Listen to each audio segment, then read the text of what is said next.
آقا کریم علیہ السلام نے ارشاد فرمایا ہے، میرے پیارے مسلمانوں دیکھیے یہ حدیث پاک اگر آپ سنیں گے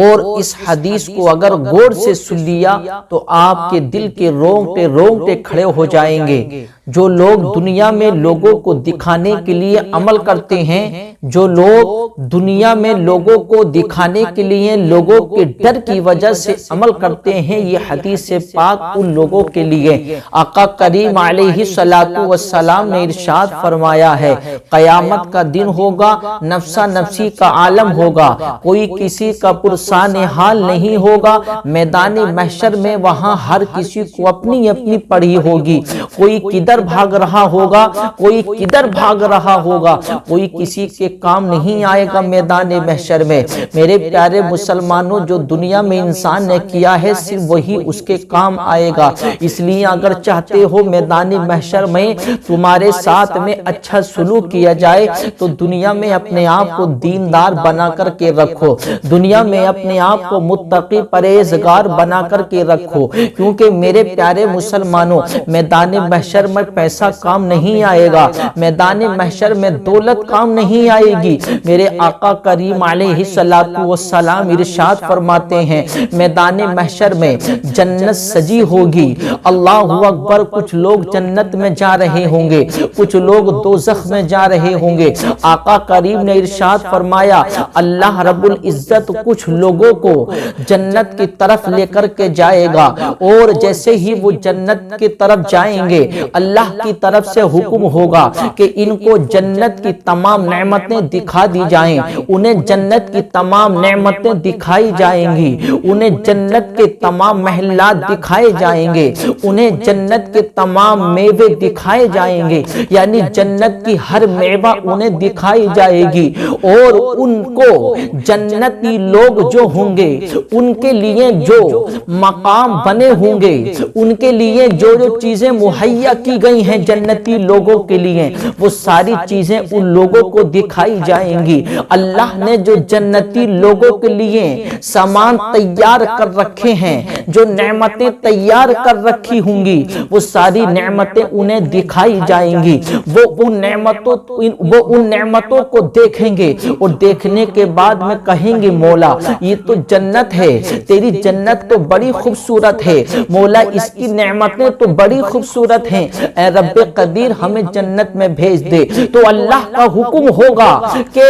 اے فرشتوں، اب انہوں نے جنت کی نعمتوں کو دیکھ لیا، انہوں نے جنتی لوگوں کو دیکھ لیا ہے، اب ان کو جنت سے دور کر دو، ان کو جنت سے ہٹا دو، یہ جنت کے حقدار نہیں ہیں، بلکہ ان کو جنت کی نعمتیں دکھائی گئی تھیں، ان کو جنت کی محلات دکھائے گئے تھے، اب ان کو جنت کی طرف سے واپس پلٹا دو، ان کو جنت میں داخل نہیں کرنا ہے۔ اللہ اکبر، وہ کچھ لوگ اتنا سنیں گے تو ان کے دل کانپ جائیں گے، افسوس کریں گے،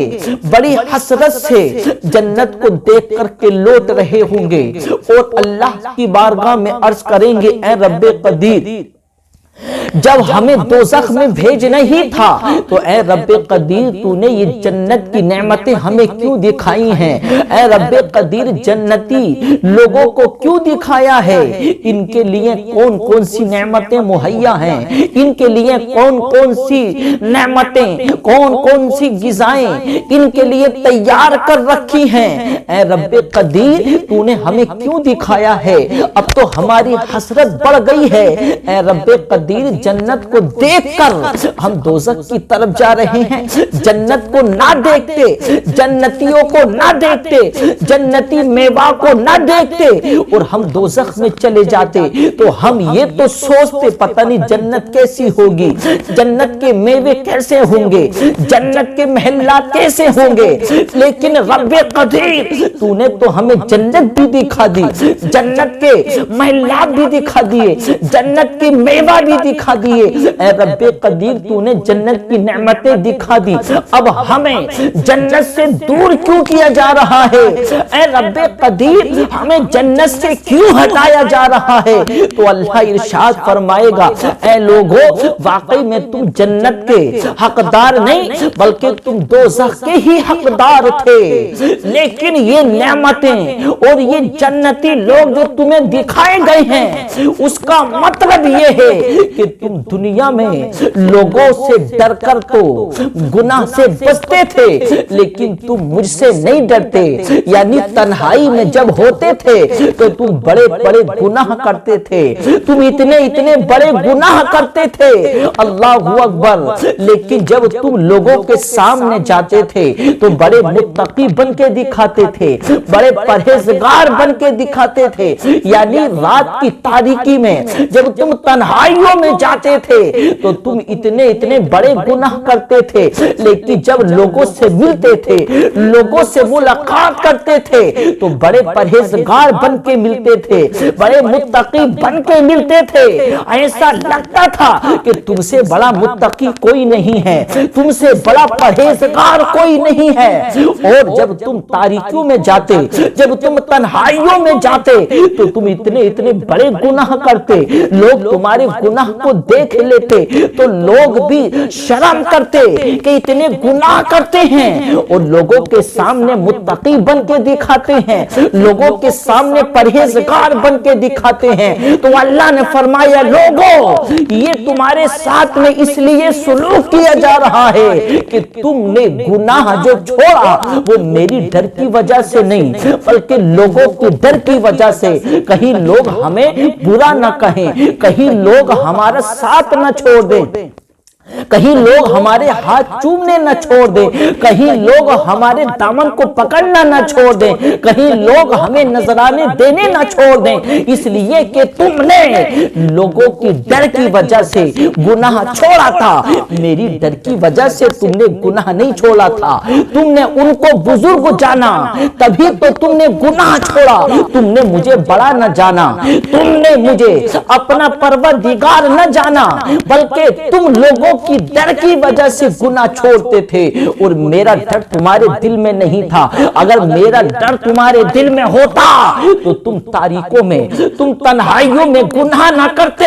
اس لیے یہ تمہیں سزا مل رہی ہے۔ اگر تم میرا ڈر رکھتے، اگر میرا خوف رکھتے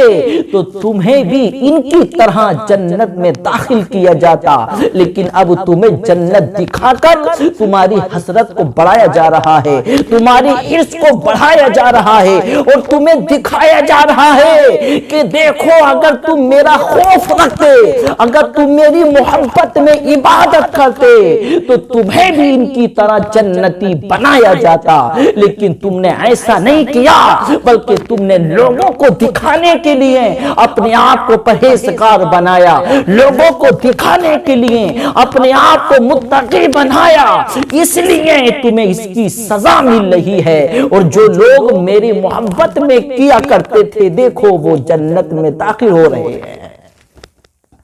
تو میرے پیارے مسلمانوں اس حدیث پاک سے ہمیں سبق ملتا ہے کہ آج یہی تو حال کہ اللہ کا خوف دل میں نہیں ہے، لوگوں کی ڈر کی وجہ سے لوگ گناہ چھوڑتے ہیں کہ لوگ دیکھیں گے تو کیا کہیں گے، یار چہرے پہ داڑھی ہے گناہ کر رہا ہے، سر پہ ٹوپی ہے، سر پہ امامہ ہے، جسم پر جبہ ہے اور گناہ کر رہا ہے۔ لوگوں کی ڈر کی وجہ سے، لوگوں کی شرمندگی کی وجہ سے گناہ چھوڑتے ہیں، لیکن اللہ کا خوف نہیں۔ تو جو اللہ کا خوف رکھ کر اپنی زندگی گزارتے ہیں وہ لوگ جنتی ہوں گے، اور جو اللہ کا خوف نہیں بلکہ دنیا والوں کی شرمندگی نہ اٹھانی پڑے اس لیے گناہ چھوڑتے ہیں کہ لوگ ہمیں کیا کہیں گے، لوگ ہمیں برا بھلا کہیں گے، تو یاد رکھیں ایسے لوگ بھی دوزخ کے حقدار ہوں گے۔ اللہ کا خوف اپنے دل میں پیدا کرو، اللہ کی محبت اپنے دل میں پیدا کرو، جس دل میں اللہ کا خوف، اللہ کی محبت پیدا ہو جاتی ہے وہی لوگ کامیاب ہیں، وہی لوگ جنت کے حقدار ہیں۔